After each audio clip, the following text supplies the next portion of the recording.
I've got a question for you. Are you saving too much for retirement? You might be thinking, Jacob, is that even possible? And the answer is it's absolutely possible. I had a conversation with a couple last week and they were so anxious about retirement, and maybe you find yourself in the same boat. But what I discovered in my conversation with them is that they were much better off than they originally thought. They both are working at great companies. They have great jobs. They're making about $250,000 a year combined, and they're saving upwards of $75,000 a year. They're in their mid-50s and they're hoping to retire in about 5 years. And you might be thinking, Jacob, that sounds great. Seems like they're doing everything right. And you're correct. So many things have been done right that they've amassed upwards of $1.7 million between their 401ks, their Roth IRAs, and their brokerage accounts. They've paid off their home and they have no other outstanding debt, but they still have this anxiety around having enough to retire. So through this conversation, I discovered they've gotten used to this fear of not saving enough, and they're constantly worrying about running out of money in the future. They've bought into the lie that you need to have $2 or $3 or $4 million to retire nowadays, and those fears have actually kept them from enjoying life right now. They mentioned they feel like they can't go on the vacations they want to go on or go visit their daughter and their grandson as often as they would like because they feel this constant need to save, save, save. They've denied themselves of living right now, all for the hopes of living in the future. And what they really needed was permission to save less and spend more, permission to go on their dream vacation to Greece that they talked about, permission to stop worrying about having enough. See, they didn't have a money problem. They needed this change of perspective. They needed someone to give them permission to go enjoy life now because their future is going to be secure. And what I've found is that this is something that comes up a lot more than you might think. And many people plan so much for the future that they forget to live right now while they have the chance. So let's take a look at their situation and see how we can get them freed up to go enjoy life now and still succeed later. All right, here we have Jack and Jill, and I've changed their names for the sake of this scenario, but you can see that Jack has a Roth IRA with $112,000 in it, a 401k with $650,000, and Jill's got a Roth IRA with $128,000 and a 401k with $500,000. They also have about $50,000 in cash at the bank, and then a brokerage account with $270,000. Now remember, they have a paid off home, and that's worth around $700,000 at this point. And all those assets add up to a total of about $2.4 million, with 1.7 of that being liquid retirement savings. So from the start, things are looking great. They have no debt and a net worth of $2.4 million, and they're still worried about having enough for retirement. Now, you might be watching this and thinking, wait, what are they worried about? They have more than enough money to retire today. But here's the thing I want you to know. No matter how much money you have, it's never enough. There's always going to be a fear around running out of money or not having enough for retirement. So whether you have as much as Jack and Jill in this situation, or even more than them, or way less than them, the emotion or the fear around running out of money is always the same for everyone. So we have different levels of that, but the emotions can still be the same. So keep that in mind as we go through this scenario and see how you can use these different thoughts or things we're running through and apply them to your situation specifically. Okay, let's keep analyzing their situation. They're both 55 right now and they want to retire at 60. So that gives them about 5 years to work and save more for retirement. As I mentioned already, they're somewhat frugal, and so they spend about $7,000 a month right now, but in retirement, they expect that to be about $6,000 per month. So the big thing for them is they told me they wanted to spend $30,000 a year on vacation. So we've allocated a vacation budget when retirement starts. So we have that set to start at age 60, and that's going to be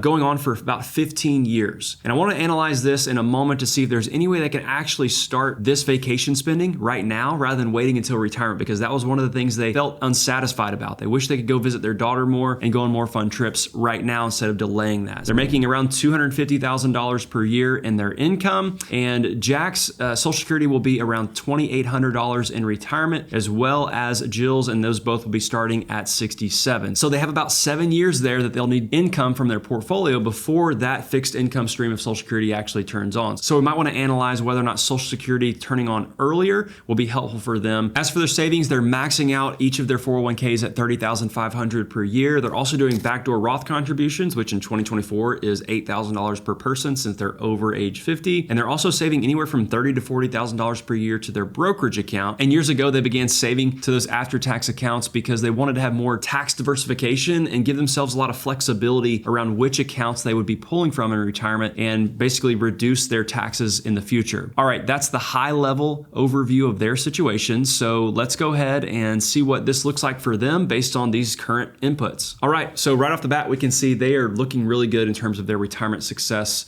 or probabilities of success. Again, if you've listened to anything I've ever said, just know that we take that percentage with a grain of salt. There's so many variables, so many inputs, so many things that could change in their life that would alter that just a little bit. Obviously, this is trying to account for those different changes, but anything can happen. And so what I would say is if you're anywhere from 75 to 100%, if you're in that range, you're probably in a good state in terms of retirement. So just know they're on the very high end of that, which means they can likely spend more. And we're going to see that maybe here in just a moment. So here's their overall situation. And really quickly, wanted to show you what their cash flows look like, just so you can see what that is on an annual basis. We've got their income at $250,000 per year. Their spending, which is going to be inflated over time at 3% annually. So it's going up at least while we've got that going there. And then we see their tax payment and also their planned savings. So remember, they're both maxing out their 401ks, $30,500. This is assuming a slight increase in terms of that annual maximum. So we can see how much they're saving per year there. Then they're also maxing out Roths, each of them, every single year through the backdoor Roth. Now, whenever you look at this, what you see is there's extra money here in the net flows. That would be the amount of money they're saving to their either brokerage account or their bank account, but that's money that's not being saved, paid in taxes, or spent every single year. So that's leftover money that they're going to have something to do with. They can either spend it if they like, but right now they're saving all that to their brokerage account. And so that was the $30,000 to $40,000 per year there. So that's their overall situation. They're spending this much, their taxes are that much, they're saving this much to their retirement accounts, and they're also saving this much to their brokerage account. So we can see that that happens until they get to 60. And then at that point, their income goes down. Their expenses are still increasing slightly, but they also have this new goal here, which is going to be their vacation budget. That starts at $35,000. Remember, we started at $30,000 today, but due to inflation, future dollars, it'd be $35,000. So we've got that increasing slightly, and it goes on for 15 years like we talked about, and then it shuts off. Jacob, why 15 years? Well, at this point, we're assuming that, hey, we're probably going to slow down just a touch. We're not going to be going and doing as many things that would be as expensive as they were. So this is maybe a good estimate in terms of how long they could spend that much money on vacations alone until they get to about 75 years old. Okay, so that's where they're at. Now we can also see their income is obviously zero for a period. So this 7-year window, that's whenever we've got to take money out of their portfolio, which I mentioned earlier. We've got to take money out of their portfolio to this 7-year kind of what we call gap years, perhaps. Maybe some Roth conversions could be involved. That'd be maybe an analysis for a later period as we get closer to that. But we've got to take money from the portfolio. So that's going to be taking money out of your tax deferred IRAs or 401ks. You can take money from your brokerage account. You can take money out of your Roth IRAs. But basically, we're going to have to control our own income here until we get to 67. That's whenever this would begin, as you see. And that's when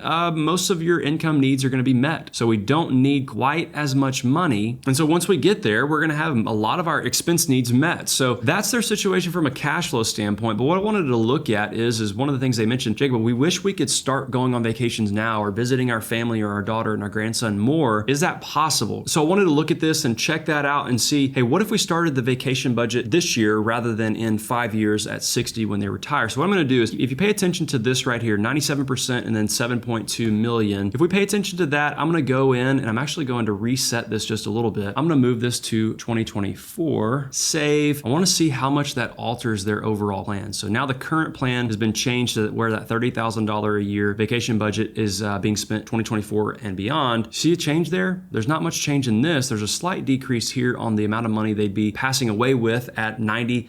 I think they pass away at 95 and 85. So Jack will be at 85, Jill at 95. But what you see here is there's minimal change, right? So their cash flow actually is going to go down. So see how this was $40,000 here in 2024. Now we've reduced that by 30,000 and we've got this here. So this goes down, which means they're spending their extra savings. So they're not saving to the brokerage account quite as much, but it doesn't really hurt them long term. It doesn't hurt them in terms of their retirement success overall. We see that's the same. Now, one thing I did want to look at as well is what if we kept spending $7,000 a month in retirement instead of dropping it down to $6,000? So $7,000 a month plus the annual vacation budget. We can see that the percentage goes down just a little bit here, but again, it's still in a very good range in my opinion. It's still not harmful to do that. Also, we could say, what if we spent more per month now before these next 5 years are up? What if we started spending $1,000 more a month? Again, not a huge change. So for them, they're actually going to be able to spend a lot more money now, but also in retirement as well. And I'm curious if we change one thing here on Social Security. I'm curious if it improves their chance of success or maybe hurts it. So right now it's set to take at 67 for both of them, and their benefits are $2,800 each at 67 in today's dollars. I wonder if we take it as soon as possible, which would be 62. I wonder if that helps or hurts. So we can take a look here. It doesn't make a huge difference or change, but it goes down slightly in terms of chance of success. So for them, it might be more thoughtful to take their benefits later in terms of increasing their chance of success, having a larger fixed income for longer. Now, here's the situation. Let's say that,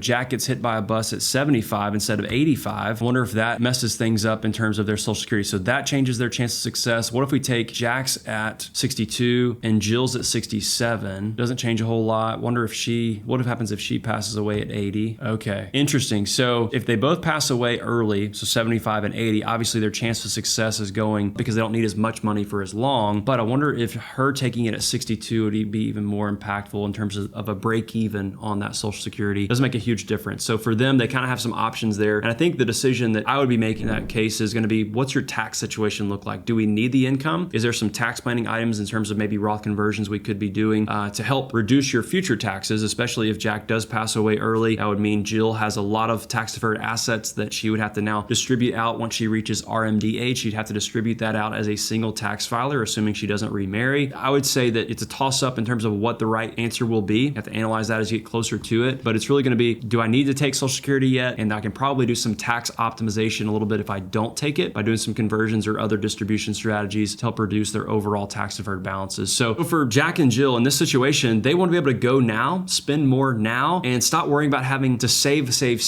and make sure they don't run out of money. So that's the fear that they've had. And now we're going to be able to free them up and say, hey, look, here's what the data is showing us. Here's what the numbers are showing us. You can actually go enjoy life now rather than having to wait to retirement, right? So go enjoy while you have your health, you have your family, you have the opportunity to go, and just know that it's not going to jeopardize anything on the back end either. So that's fun for me to be able to give people the option to go enjoy life while they have the chance, as opposed to constantly delay the gratification of this thing called retirement. So hopefully this analysis helps you understand how you can evaluate this for yourself and see, can I start spending a little bit more now before I get to retirement, because I've done a lot of the work so far to get a good savings built up. If it was helpful, I'd love to hear about it in the comments below. Share what you found maybe insightful, or if you have a question about something. Also, if you want to learn more, you can just watch this video right here.